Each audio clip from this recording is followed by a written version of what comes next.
ओम शांति। आपका प्रश्न है कि लक्ष्मी नारायण का विवाह उनके माता पिता की उपस्थिति में हुआ।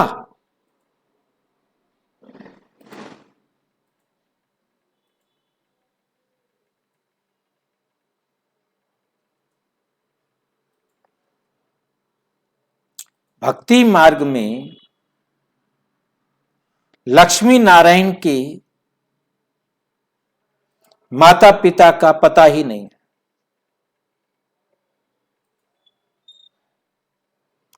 भक्ति मार्ग के अनुसार समुद्र मंथन करने पर लक्ष्मी मिली।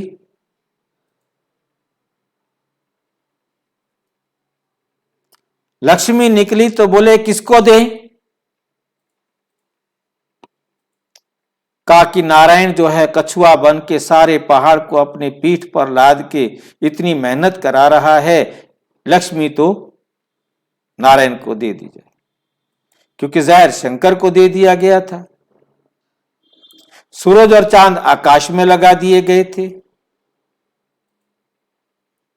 तो सागर ने लक्ष्मी का विवाह नारायण के साथ कराया। सागर वहां उपस्थित था, परंतु यह गपोड़ कहानी है। कभी भी समुद्र से लक्ष्मी पैदा नहीं हो सकती।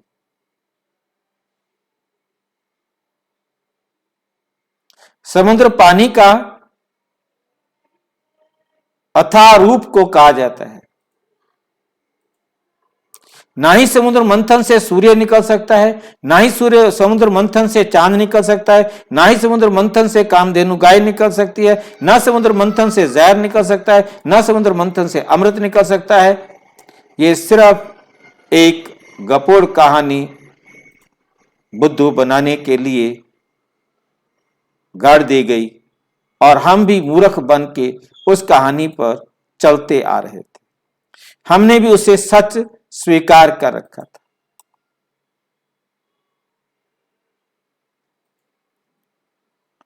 लक्ष्मी नारायण का विवाह कब हुआ, कैसे हुआ, कहां हुआ, इसका साहित्य के हिसाब से कहीं भी जिक्र नहीं है। अब दूसरा पक्ष हमारे पास आता है, परम पिता परम आत्मा, जो सृष्टि का रचयिता है, जो ब्रह्मा विष्णु शंकर का भी पिता है, नर से नारायण और नारी से लक्ष्मी बनाने वाला है, मनुष्य से देवता बनाने वाला है, पतित से पावन बनाने वाला है। वो तो बता सकता है ना कि लक्ष्मी नारायण के माता पिता वहां अवेलेबल थे या नहीं। तो हम देखते हैं कि लक्ष्मी नारायण सतयुग के आदि में आए, और आने पर उनका विवाह हुआ। उनको राज सिंहासन पर बिठाया गया। परमपिता परमात्मा हमें समझाते कि सतयुग के आदि में लक्ष्मी नारायण सृष्टि के पहले पहले प्रथम राजा है। जब वो राजगद्दी पर बैठते हैं तो सतयुग का 1-1-1 शुरू होता है, क्योंकि जैसे ही वो राजगद्दी पर बैठेंगे तो 1-1-1 शुरू होगा।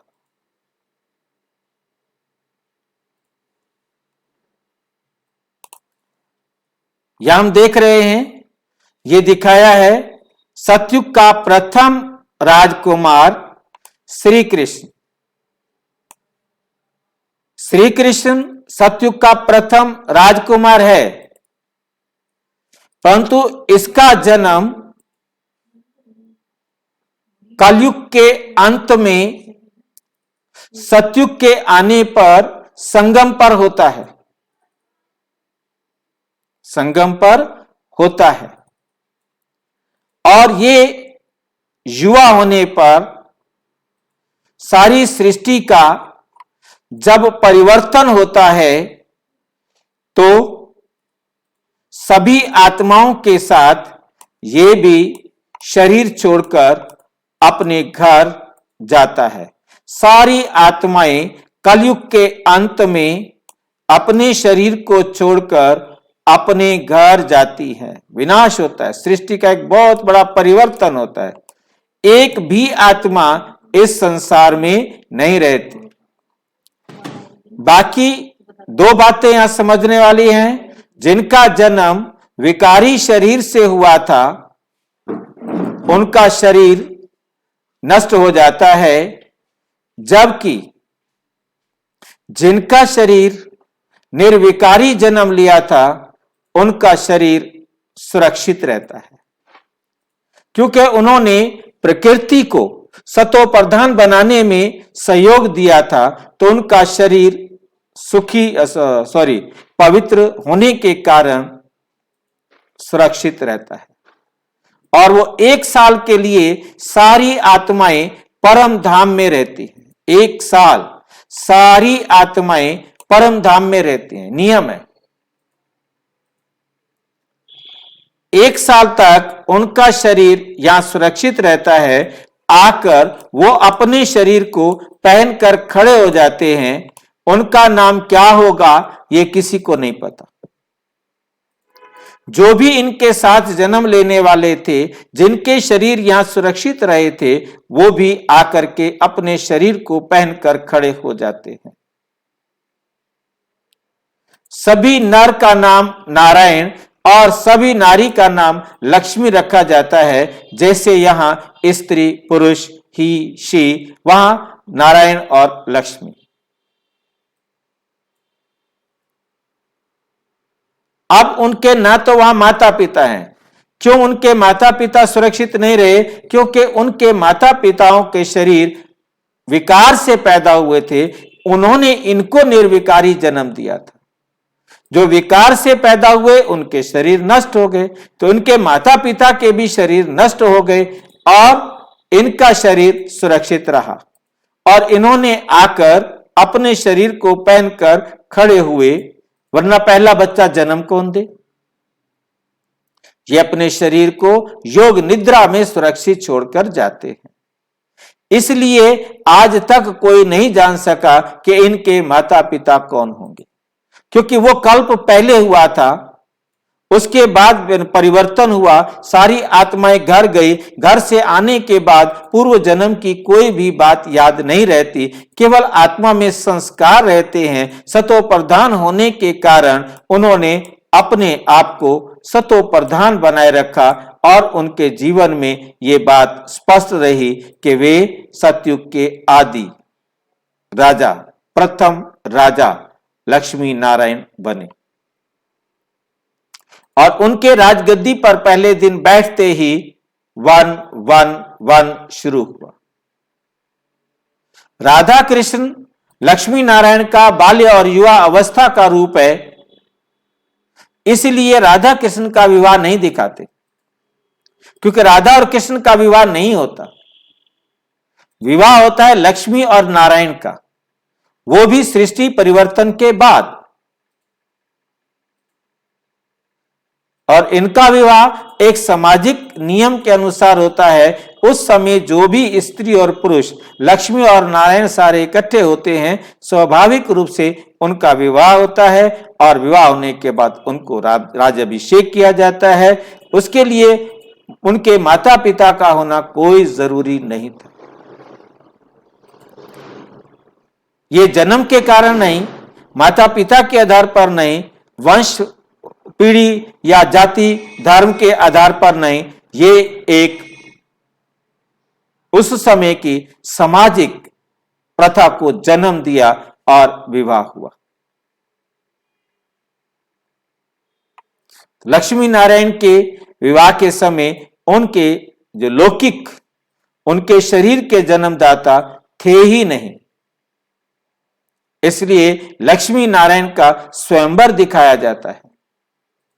अब स्वयंवर वो दुनिया वाले दिखाते तो कैसे दिखाते, उन्होंने कहानियां गढ़ दी और उनके लिए उन्होंने लक्ष्मी को वरने के लिए स्वयंवर हुआ जाता है और उसमें वरमाला पहनाई जाती है, सारे देवताएं आते हैं, उनमें चुनाव होता है।